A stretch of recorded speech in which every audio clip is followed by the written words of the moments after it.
La hora oscura.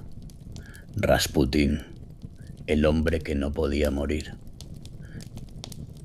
Era una noche de invierno en San Petersburgo. El año 1916. Afuera, la nieve caía silenciosa sobre los tejados de la ciudad más elegante de Rusia. El río Neva estaba congelado. Las calles estaban vacías. Nadie sabía que esa noche cambiaría la historia para siempre. En el sótano del Palacio Yusupov, uno de los palacios más lujosos de toda Rusia, un grupo de nobles había preparado una trampa con meses de planificación. Habían elegido la fecha con cuidado. Habían preparado el veneno con precisión. Habían ensayado cada paso del plan hasta memorizarlo. Su objetivo era un solo hombre, un campesino siberiano, sin educación formal, sin título nobiliario, sin ejército, sin dinero propio, un hombre que olía a tabaco y a vodka barato, que comía con las manos en los banquetes de la nobleza, que no se había bañado en semanas. Y sin embargo, ese hombre había aterrorizado a toda la aristocracia rusa durante más de una década. Nobles que habían sobrevivido guerras y conspiraciones palaciegas temblaban ante su nombre. Ministros que habían servido a 3 zares pedían audiencia con él como si fuera un rey. Generales que habían comandado ejércitos de cientos de miles de hombres no se atrevían a contradecirle en público. Todo eso lo había conseguido un campesino que había llegado a San Petersburgo con las botas llenas de barro siberiano. Esa noche, los nobles habían decidido que aquello terminaba. Le pusieron veneno suficiente para matar a 5 hombres. Siguió bebiendo vino. Le dispararon a quemarropa. Se levantó del suelo. Le golpearon con una porra de plomo hasta dejarlo inconsciente. Intentó escapar corriendo bajo la nieve. Lo ataron. Lo envolvieron en una tela y lo arrojaron al río Neva a través de un agujero en el hielo a las 3 de la madrugada. Y cuando 3 días después encontraron su cuerpo atrapado bajo el hielo, la autopsia reveló algo que nadie podía explicar. Todavía estaba vivo cuando tocó el agua. El veneno no lo había matado. Las balas no lo habían matado. Los golpes no lo habían matado. Solo el río helado de diciembre había conseguido lo que ningún hombre pudo. Su nombre era Grigori Yefimovich Rasputín. Y esta es su historia. Para entender a Rasputín, hay que entender de dónde venía. No venía de palacios ni de universidades. No venía de familias nobles ni de sangre azul. No venía de ninguno de los lugares de los que suelen venir los hombres que cambian la historia. Venía de Pokrovskoye, una aldea perdida en las estepas de Siberia Occidental, a más de 2000 kilómetros de Moscú, en una región tan remota y tan fría que en invierno quedaba completamente aislada del resto del mundo durante meses enteros. En el siglo XIX, Siberia no era simplemente un lugar lejano, era el lugar al que enviaban a los criminales, a los disidentes políticos, a los que la sociedad rusa quería olvidar para siempre. Nacer en Siberia en aquella época significaba nacer en el margen del mundo. Grigori Yefimovich Rasputín nació en esa aldea en 1869, aunque algunas fuentes históricas discuten la fecha exacta. Incluso el día de su nacimiento era incierto, como si el destino hubiera querido que todo en su vida fuera difícil de fijar con precisión. Su padre, Yefim Rasputín, era un campesino que trabajaba la tierra y conducía ocasionalmente carros de correo entre las aldeas de la región. Su madre murió cuando Grigori era todavía muy pequeño. La familia era pobre, no de esa pobreza relativa que uno puede superar con esfuerzo, sino de la pobreza absoluta y permanente que marcaba a generaciones enteras en la Rusia rural del siglo XIX. El pequeño Grigori creció en ese mundo de frío extremo, trabajo duro y muerte temprana. Pero desde muy pequeño, algo en él llamaba la atención de quienes lo rodeaban. No era su inteligencia, aunque más tarde demostraría tener una agudeza psicológica extraordinaria. No era su apariencia física, aunque con los años desarrollaría una presencia que nadie podía ignorar. Era algo más difícil de definir, una intensidad, una forma de mirar a las personas como si pudiera ver dentro de ellas. Los vecinos de Pokrovskoy lo notaban desde que era niño, y no siempre les gustaba lo que veían. Decían que veía cosas, que sabía cosas que no debería saber, que en ocasiones predecía eventos antes de que ocurrieran. Si esas historias eran ciertas o si eran el producto de una imaginación campesina propensa al misticismo, es algo que nunca podremos saber con certeza. Lo que sí sabemos es que cuando tenía apenas 10 años, ocurrió algo que marcaría a Rasputín para siempre. Su hermano mayor, Dmitri, cayó al río durante una noche de borrachera en pleno invierno siberiano. El agua estaba a varios grados bajo cero. Caer en ella significaba una muerte casi segura en cuestión de minutos. Rasputín saltó al agua helada para salvarlo sin dudarlo ni un segundo. Logró sacarlo a la orilla, pero el daño ya estaba hecho. Dmitri murió días después de una neumonía fulminante provocada por la exposición al frío extremo. Rasputín sobrevivió. Fue el primer gran golpe de su vida, y no sería el último. La pérdida de su hermano dejó una huella profunda en el joven Grigori. Algunos historiadores apuntan a ese momento como el inicio de su obsesión con la muerte y con lo sobrenatural, como si haber estado tan cerca del río helado que se llevó a su hermano le hubiera convencido de que él mismo tenía algún tipo de protección especial.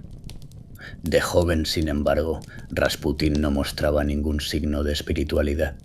Más bien al contrario, bebía, robaba caballos, que en la Rusia rural de aquella época era un delito gravísimo.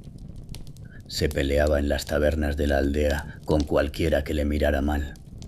Tenía una reputación de pendenciero y de disoluto que le precedía allá donde iba. Los vecinos de Pokrovskoy lo conocían como un muchacho problemático, incapaz de quedarse quieto, incapaz de respetar las normas más básicas de convivencia. Pero algo cambió en él alrededor de los 18 años. Nadie sabe exactamente qué ocurrió. Él mismo contaba versiones distintas según a quién se lo contara y en qué momento de su vida. Lo que sabemos es que después de una peregrinación al monasterio de Verjoturie, uno de los centros religiosos más importantes de la región de los Urales, Rasputín volvió siendo, según todos los testimonios de la época, una persona completamente diferente, o al menos eso decía él. Contaba que durante esa peregrinación había tenido una visión de la Virgen María, que la Virgen le había hablado directamente, que le había dicho que tenía un destino especial, que debía dedicar su vida a ayudar a los demás y a servir a Dios. Sus vecinos no le creyeron. La mayoría nunca le creyó en toda su vida. Pero hay algo que no se puede negar sobre Rasputín a partir de ese momento. Había algo en él que la gente no podía ignorar. Una presencia que llenaba cualquier habitación en la que entrara. Una forma de hablar que hacía que la gente le escuchara aunque no quisiera. Y sobre todo, esos ojos. Todos los que lo conocieron, tanto sus admiradores como sus enemigos más acérrimos, hablaban de sus ojos como de algo extraordinario, azules y penetrantes, con una intensidad que hacía que la gente apartara la mirada sin saber exactamente por qué, como si mirarle demasiado tiempo fuera peligroso de alguna manera que no se podía explicar con palabras. A los 19 años se casó con Praskovia Fyodorovna, una mujer campesina de su misma aldea, con la que tuvo 3 hijos que sobrevivieron hasta la edad adulta. Pero Rasputín no era hombre de quedarse en casa. Empezó a viajar, primero por las aldeas cercanas, predicando y realizando lo que describía como curaciones milagrosas.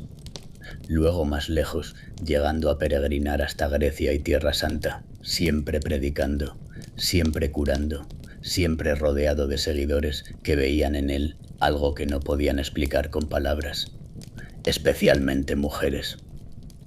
Desde muy pronto, Rasputín tuvo una capacidad extraordinaria para atraer a mujeres de todo tipo y condición social, campesinas que le veían como un santo, aristócratas que encontraban en él algo salvaje y fascinante que no podían encontrar en los hombres refinados de su círculo.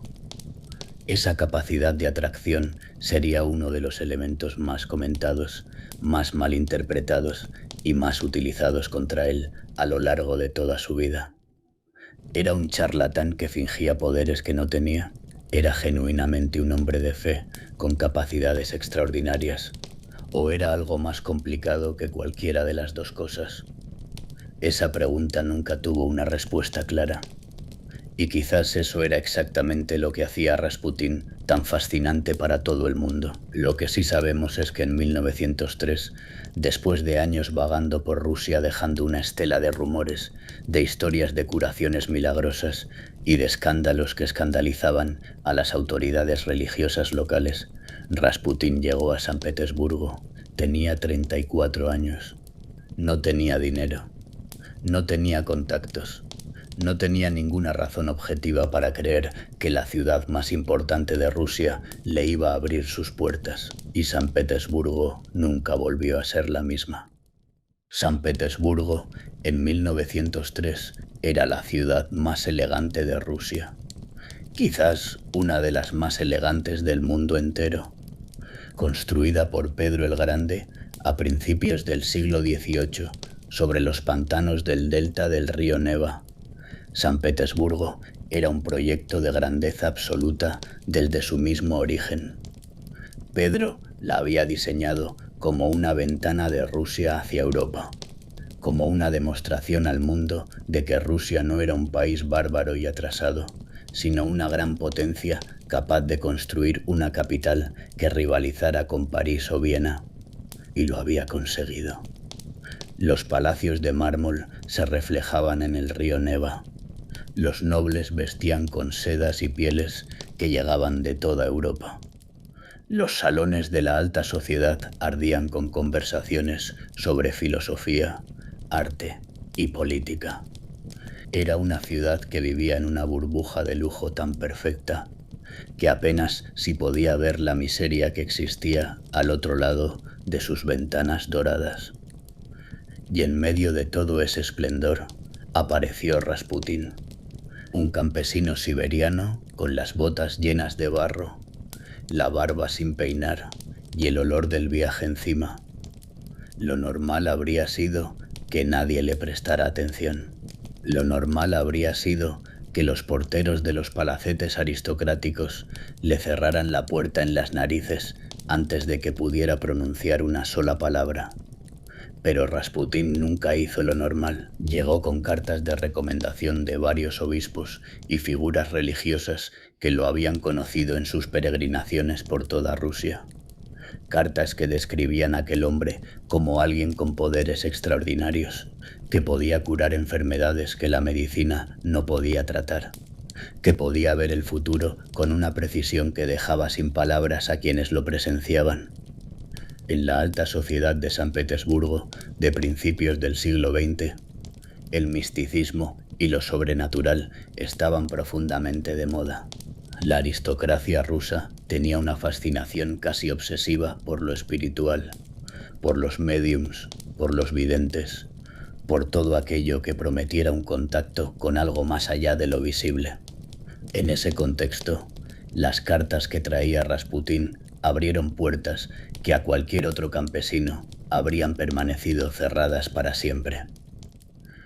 Primero las puertas de los salones aristocráticos más curiosos, luego las de la Iglesia Ortodoxa, donde algunos prelados veían en él a un genuino hombre de Dios, y finalmente, casi sin que nadie pudiera explicar exactamente cómo había ocurrido, las del Palacio Imperial. Pero para entender cómo Rasputín llegó hasta el zar de todas las Rusias, hay que entender primero el drama privado y devastador que vivía la familia Romanov. El zar Nicolás II llevaba en el trono desde 1894. Era un hombre de carácter débil y vacilante, completamente inadecuado para el enorme peso de gobernar el imperio más grande del mundo, en uno de los momentos más convulsos de la historia. Pero lo que más le angustiaba en 1903 no era la situación política de Rusia, sino algo mucho más personal. Él y la zarina Alexandra llevaban años intentando tener un heredero varón. Habían tenido 4 hijas: Olga, Tatiana, María y Anastasia, hermosas y sanas las 4.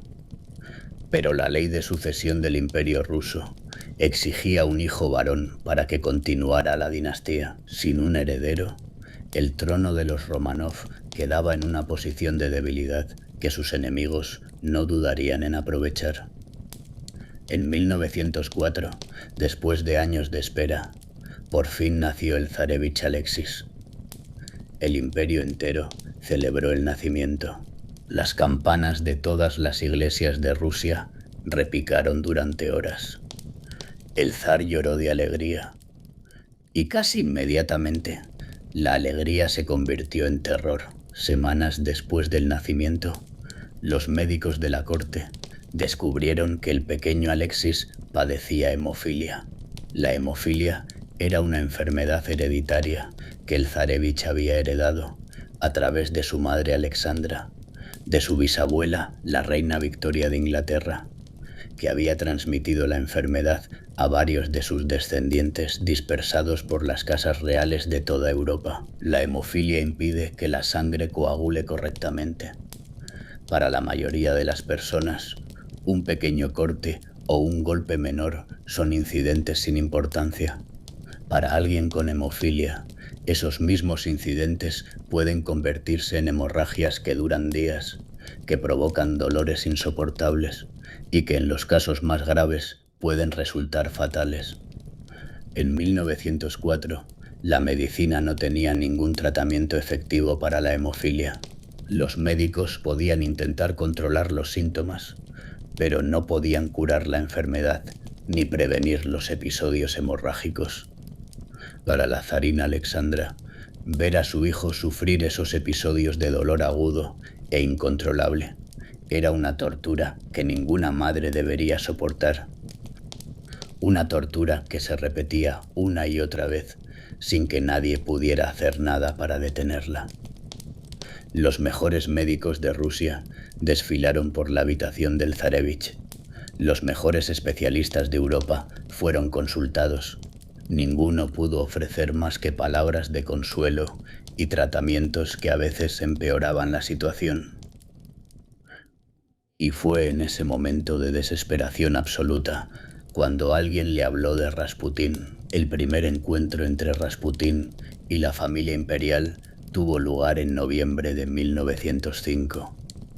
Las versiones exactas de lo que ocurrió aquella noche varían según la fuente, pero hay algo en lo que todos los testimonios coinciden sin excepción. Después de que Rasputín estuvo con el pequeño Alexis durante un tiempo que los testigos describen como sorprendentemente breve, el niño se calmó.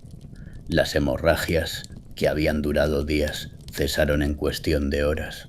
Los médicos no tenían explicación. La zarina tampoco la necesitaba. Para Alexandra, aquel hombre era un enviado de Dios, el único en el mundo capaz de aliviar el sufrimiento de su hijo, y eso lo convertía automáticamente en la persona más importante que había conocido en su vida. ¿Cómo lo hacía? Han pasado más de 100 años y la pregunta sigue sin tener una respuesta completamente satisfactoria. Algunos historiadores modernos sugieren que Rasputín podría haber utilizado técnicas de hipnosis o sugestión que reducían la ansiedad del niño. Un niño menos ansioso tiene la presión arterial más baja, lo cual ralentiza la circulación y puede reducir la intensidad de las hemorragias. Otros investigadores han señalado algo aún más interesante. Los médicos de la corte imperial utilizaban aspirina para tratar el dolor del zarevich, sin saber que la aspirina es precisamente uno de los medicamentos que más agrava la hemofilia al impedir la coagulación sanguínea. Rasputín, por instinto, por intuición o simplemente por desconfianza hacia los médicos oficiales, insistía en que dejaran de medicar al niño. Y cuando los médicos obedecían, el niño mejoraba. Pero hay quienes simplemente creen que Rasputín tenía un poder que la ciencia no puede explicar con los instrumentos de que disponemos. Sea cual sea la razón, el resultado era siempre el mismo. Cuando Rasputín estaba cerca, Alexis mejoraba. Cuando Rasputín se alejaba demasiado tiempo, el niño empeoraba. Y eso le dio a aquel campesino siberiano un poder que ningún noble, ningún general, ningún ministro del gobierno ruso podría jamás igualar. El poder de ser absolutamente indispensable para la madre del heredero al trono del Imperio ruso. Entre 1905 y 1914, Rasputín se convirtió en una figura que dividía a Rusia en dos bandos absolutamente irreconciliables: los que lo adoraban y los que lo odiaban con una intensidad que bordeaba la obsesión. Y curiosamente, no había término medio. Nadie conocía a Rasputín y se encogía de hombros. Nadie lo trataba con indiferencia. Provocaba reacciones extremas en todo el que se cruzaba con él. Para la zarina Alexandra, era un santo viviente, un hombre de Dios enviado específicamente para proteger a su hijo y a su familia en los momentos más oscuros. Sus cartas privadas al zar, cartas que los historiadores han podido estudiar décadas después, están llenas de referencias a nuestro amigo, como llamaba siempre a Rasputín, y a la importancia absoluta de seguir sus consejos en todas las materias, no solo en las materias espirituales, en todas las materias. Para la aristocracia rusa, para la Iglesia ortodoxa, para los políticos y militares que dirigían el imperio, Rasputín era algo completamente diferente. Era una vergüenza nacional, un campesino ignorante que se había infiltrado en el corazón del poder imperial, aprovechándose de la debilidad emocional de una madre desesperada. Un charlatán peligroso que manipulaba a la zarina para enriquecerse, para satisfacer sus apetitos y para ejercer una influencia política que nadie le había otorgado y nadie podía controlar. ¿Y cuáles eran exactamente esos apetitos de los que hablaban sus enemigos? Los rumores que circulaban por San Petersburgo sobre Rasputín eran de una crudeza que escandalizaba incluso en una época y en una sociedad que no eran precisamente conocidas por su puritanismo. Se decía que organizaba orgías en su apartamento de la calle Gorojovaya, con damas de la más alta nobleza, que bebía cantidades de vodka que habrían dejado inconsciente a cualquier otro hombre, que sus llamadas sesiones de curación espiritual con mujeres de la aristocracia eran en realidad encuentros de naturaleza muy diferente. Él nunca negaba nada de esto de manera categórica. De hecho, tenía una filosofía peculiar sobre el pecado y la redención que desconcertaba a todos los que la escuchaban. Rasputín creía que para alcanzar la verdadera pureza espiritual, primero era necesario conocer el pecado en toda su profundidad, que no se podía arrepentir genuinamente de algo que no se había cometido, que el camino hacia Dios pasaba necesariamente por el abismo. Sus seguidores aceptaban esta filosofía sin cuestionarla. Sus enemigos la utilizaban como la prueba definitiva de que era un fraude y un hipócrita. Los periódicos de San Petersburgo publicaban historias sobre Rasputín con una frecuencia que en la actualidad llamaríamos obsesiva. Cada escándalo era amplificado hasta el límite. Cada rumor se convertía en noticia de primera página. Cada aparición pública de aquel hombre era seguida, comentada y juzgada con una intensidad que hoy asociaríamos al seguimiento mediático de las celebridades más famosas del mundo. Pero todo este vendaval de escándalo mediático tenía un efecto que los enemigos de Rasputín no habían calculado. Cuanto más lo atacaban públicamente, más lo defendía la zarina en privado. Y cuanto más lo defendía la zarina, más inexpugnable se volvía la posición de Rasputín en la corte imperial.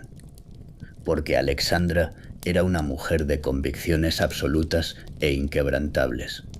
Para ella, atacar a Rasputín equivalía a atacar a su hijo, a cuestionar la única fuente de alivio que el pequeño Alexis había encontrado en su corta y dolorosa vida.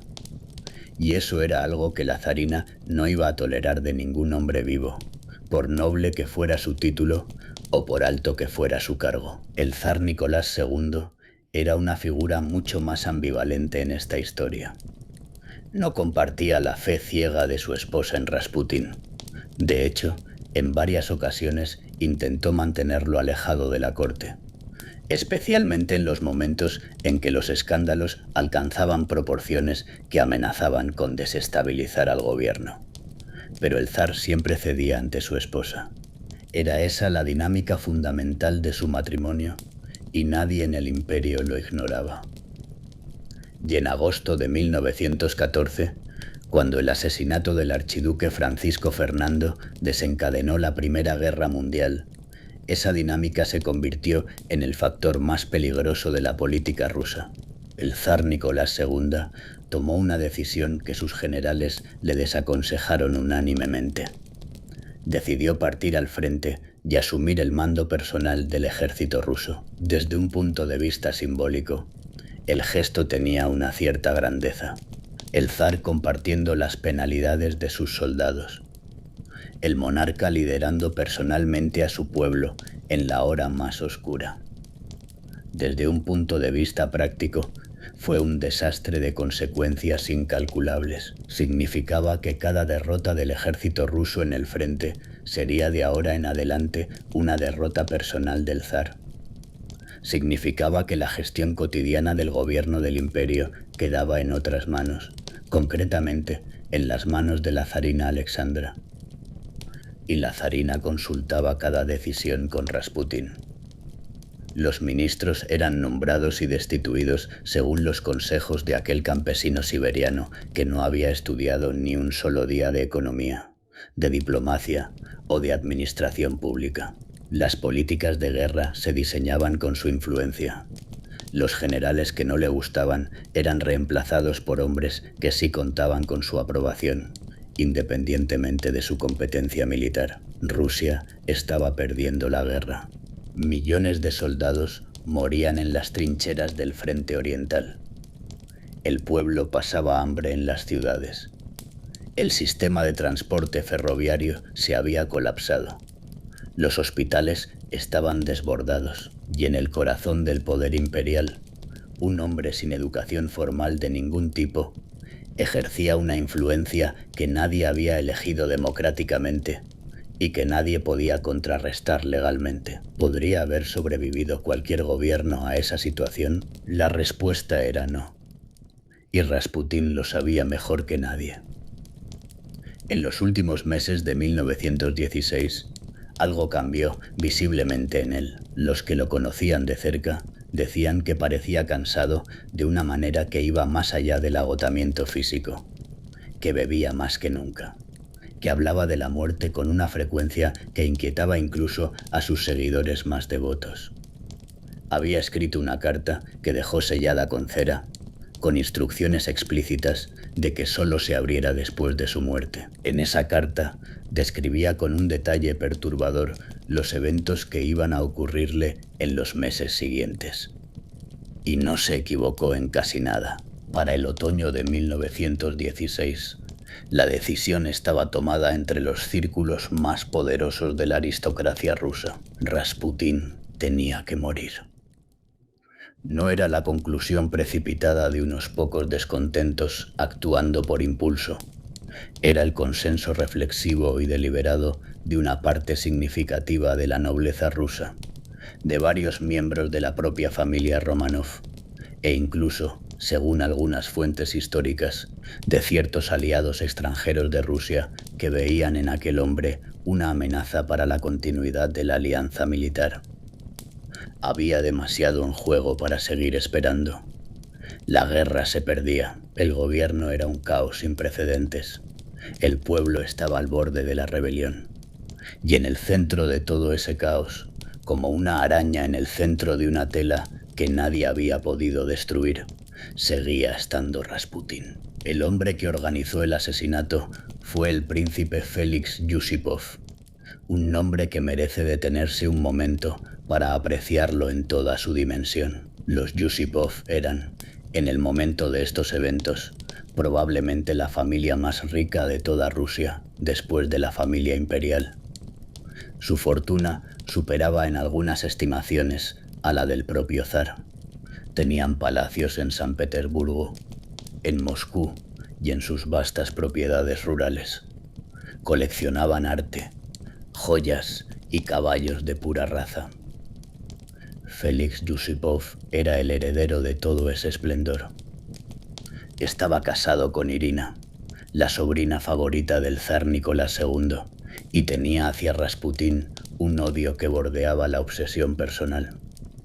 Para Yusupov, Rasputín no era solo un problema político o una amenaza para la estabilidad del imperio. Era una humillación insoportable.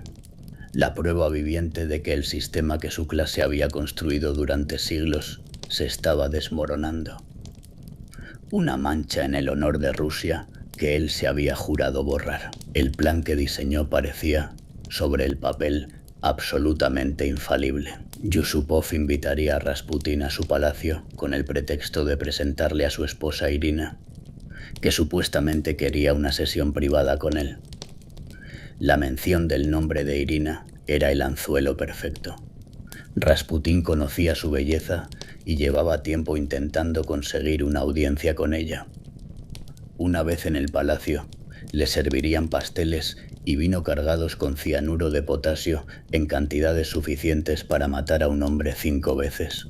El médico que preparó el veneno era el doctor Stanislas Lazovert, un médico militar de confianza de los conspiradores. Los conspiradores eran 5 en total. Además de Yusupov y el doctor Lazovert, estaban el gran duque Dmitri Romanov, primo del zar y uno de los hombres más cercanos a la familia imperial, el diputado ultraconservador Vladimir Puriskevich y un oficial militar de nombre Sujotin. La noche elegida fue el 29 de diciembre de 1916 según el calendario juliano, que era el calendario que usaba Rusia en aquella época. Rasputín llegó al palacio Yusupov pasada la medianoche. Lo condujeron directamente al sótano, que Yusupov había mandado decorar especialmente para la ocasión con muebles de época, tapices orientales y una chimenea que ardía alegremente, creando una atmósfera de intimidad y lujo que pretendía tranquilizar al invitado. Yusupov le explicó que la princesa Irina estaba en el piso de arriba con unos invitados y que bajaría en cuanto pudiera escabullirse discretamente. Mientras esperaba, Rasputín examinó los pasteles que había sobre la mesa. Eran de chocolate y de almendra, los 2 sabores favoritos de Rasputín según los espías que habían estudiado sus costumbres durante semanas. Todos estaban cargados con veneno. Comió varios. Bebió el vino envenenado que Yusupov le sirvió. Y no pasó nada. Yusupov, que observaba a Rasputín desde una posición desde la que podía verle sin ser visto, esperó. Y siguió esperando. El hombre seguía ahí sentado, comiendo pasteles envenenados, bebiendo vino envenenado, como si tal cosa, charlando animadamente, pidiendo música. Pasó 1 hora. Pasaron 2 horas. Los conspiradores en el piso de arriba empezaban a ponerse nerviosos. El plan no estaba funcionando. El veneno que debía haber matado a Rasputín en minutos no parecía tener ningún efecto sobre él. Yusupov bajó al sótano con una pistola escondida bajo la chaqueta, tratando de mantener la calma. Rasputín le pidió que tocara la guitarra. Yusupov, incapaz de negarse sin levantar sospechas, tocó. Rasputín cantó con él.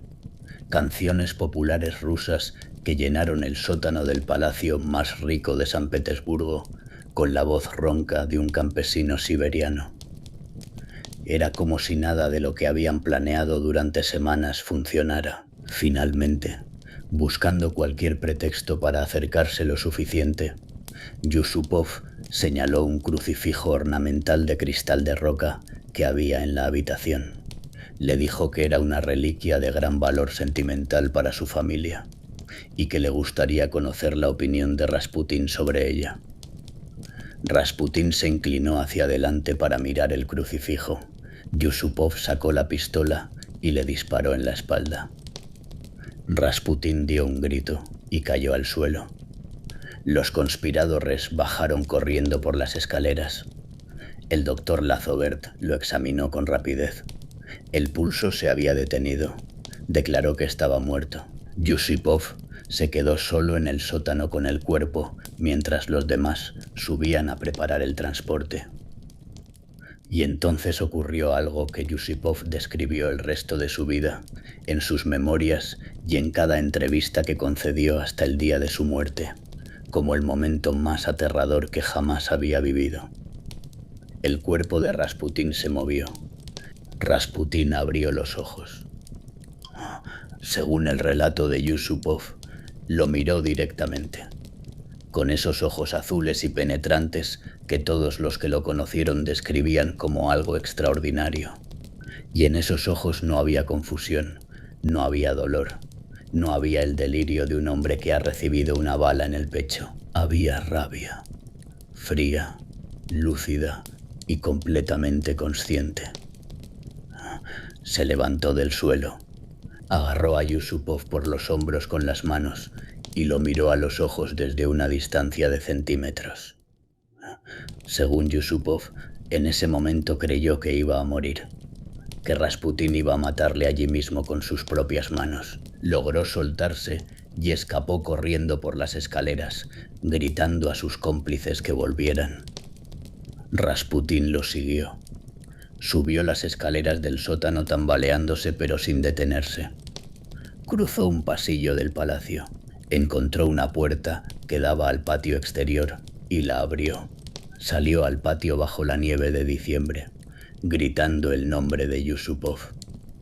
Puriskevich le disparó desde el umbral de la puerta. Falló el primer disparo. Falló el segundo. El tercer disparo alcanzó a Rasputín en la espalda. El cuarto en la cabeza. Rasputín cayó en la nieve. Los 5 conspiradores lo rodearon. Lo golpearon repetidamente con una porra de plomo hasta asegurarse de que no había posibilidad alguna de que volviera a levantarse. Lo envolvieron en un pesado abrigo de piel. Lo ataron con cuerdas, lo cargaron en un automóvil y lo condujeron a través de las calles desiertas de San Petersburgo hasta el puente Petrovsky sobre el río Neva. Eran las 3:15 de la madrugada del 30 de diciembre. Encontraron el agujero en el hielo que habían preparado de antemano. Arrojaron el cuerpo de Rasputín al agua helada. Lo vieron desaparecer bajo la superficie oscura del río. Yusupov y los demás regresaron al palacio convencidos de que aquella pesadilla había terminado por fin. 3 días después, la policía encontró el cuerpo de Rasputín atrapado bajo el hielo del río Neva, a varios centenares de metros del punto donde lo habían arrojado. El médico forense que realizó la autopsia oficial elaboró un informe que circuló entre las autoridades imperiales con el sello de máxima confidencialidad. Los pulmones de Rasputín contenían agua del río Neva. No había muerto por el veneno. No había muerto por los disparos. No había muerto por los golpes de la porra de plomo. Había muerto ahogado. Lo que significaba, de manera incontestable, que cuando los conspiradores lo arrojaron al río helado en la madrugada del 30 de diciembre de 1916, Grigori Rasputín todavía estaba vivo. Había sobrevivido al veneno que debía matarlo en minutos. Había sobrevivido a 4 disparos a corta distancia. Había sobrevivido a una paliza brutal con una porra de plomo. Y solo el río Neva, con sus aguas a varios grados bajo cero y su techo de hielo impenetrable, había conseguido lo que 5 hombres armados y determinados no habían podido. ¿Cómo explicar lo inexplicable? Los historiadores y los científicos forenses que han estudiado el caso durante más de un siglo han propuesto varias teorías.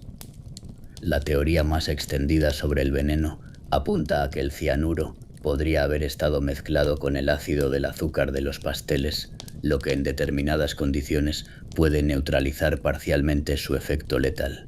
Otros investigadores señalan que el alcoholismo crónico de Rasputín podría haber alterado su metabolismo de tal manera que su organismo procesaba ciertas toxinas de forma diferente a la de una persona sana. Sobre los disparos, las autopsias posteriores no fueron completamente concluyentes sobre la trayectoria exacta de las balas. Es posible que algunos de los impactos fallaran órganos vitales por márgenes muy estrechos, lo que en combinación con la constitución física extraordinariamente robusta de Rasputín podría explicar su supervivencia temporal. Y esa constitución física es un elemento que no debe subestimarse. Rasputín había pasado su infancia y su juventud en las condiciones más duras imaginables. Décadas de peregrinaciones a pie por toda Rusia, de ayuno prolongado, de exposición al frío extremo de los inviernos siberianos. Su cuerpo había sido sometido a pruebas que habrían destruido a la mayoría de los hombres y había sobrevivido a todas ellas. Pero hay una dimensión de esta historia que ninguna teoría racional puede abordar completamente. Que Rasputín era, de alguna manera que todavía no comprendemos del todo, fundamentalmente diferente a los demás seres humanos, no necesariamente en el sentido sobrenatural que sus seguidores afirmaban, no necesariamente milagroso en el sentido religioso de la palabra, pero diferente, como lo había sido en Siberia cuando era niño, como lo había sido cuando llegó a San Petersburgo con las botas llenas de barro, como lo había sido toda su extraordinaria y perturbadora vida. Rasputín murió en las aguas heladas del río Neva en diciembre de 1916. Tenía 47 años. El zar Nicolás II y toda su familia, incluyendo al pequeño Alexis, por cuya vida Rasputín había luchado durante más de una década, fueron ejecutados por los bolcheviques en el sótano de una casa en Ekaterimburgo, en la madrugada del 17 de julio de 1918. La dinastía Romanov, que había gobernado Rusia durante más de 300 años, desapareció para siempre en aquella madrugada de verano. ¿Fue Rasputín responsable de esa caída? La respuesta honesta y rigurosa es que no directamente. La Revolución Rusa tenía causas profundas y estructurales que llevaban décadas acumulándose. La pobreza extrema del campesinado, la incapacidad del sistema zarista para modernizarse, las devastadoras pérdidas militares en la Primera Guerra Mundial, el hambre en las ciudades, la pérdida total de credibilidad del gobierno imperial.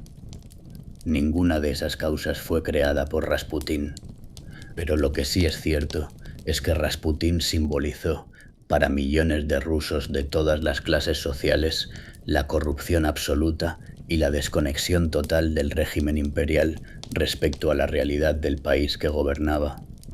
La corrupción, el favoritismo, la arrogancia de un poder que creía estar por encima de cualquier responsabilidad. Y cuando la gente veía a ese campesino siberiano con sus botas llenas de barro paseándose por los pasillos dorados del Palacio Imperial, no veía a un santo curandero. Veía la prueba definitiva de que el sistema había perdido completamente el contacto con la realidad. Hay algo más sobre Rasputín que la historia no puede ignorar: la carta sellada que dejó antes de morir. Cuando la abrieron después de su muerte, encontraron dentro una descripción detallada y sorprendentemente precisa de los eventos que habían llevado a su asesinato, de las personas que habían participado en él, de las circunstancias exactas de su muerte. Y al final de esa carta había una advertencia directa al zar. «Si soy asesinado por campesinos comunes», escribió Rasputín, «tú, zar de Rusia, no tienes nada que temer, tus hijos reinarán durante siglos. Pero si soy asesinado por nobles, por tus parientes, ninguno de tu familia sobrevivirá más de 2 años. Serán asesinados por el pueblo ruso». Fue asesinado por nobles. La familia imperial fue asesinada 18 meses después. ¿Coincidencia? Una profecía genuina de un hombre que veía más allá de lo que la razón puede explicar. o la última y más brillante manipulación de un hombre que entendía el poder y el miedo mejor que nadie. Más de 100 años después, la historia no tiene una respuesta definitiva para ninguna de esas preguntas, y quizá eso sea exactamente lo que Rasputin habría querido. Que su historia no pudiera cerrarse del todo, que siempre quedara un cabo suelto, una pregunta sin respuesta, una duda que obligara a seguir pensando en él. Que su nombre siguiera pronunciándose generación tras generación, en idiomas que él nunca habló, en países que él nunca pisó, con esa mezcla inconfundible de fascinación y de miedo que lo acompañó durante toda su vida. Grigori Yefimovich Rasputin, el campesino siberiano que conquistó la corte imperial más poderosa de Europa, el hombre que 5 nobles armados no consiguieron matar, el místico cuya influencia se extendió mucho más allá de su propia muerte, el hombre que no podía morir. Gracias por acompañarnos esta noche en la hora oscura. Si esta historia te ha mantenido despierto cuando deberías estar durmiendo, suscríbete al canal. La semana que viene, otra historia que no deberías escuchar a solas.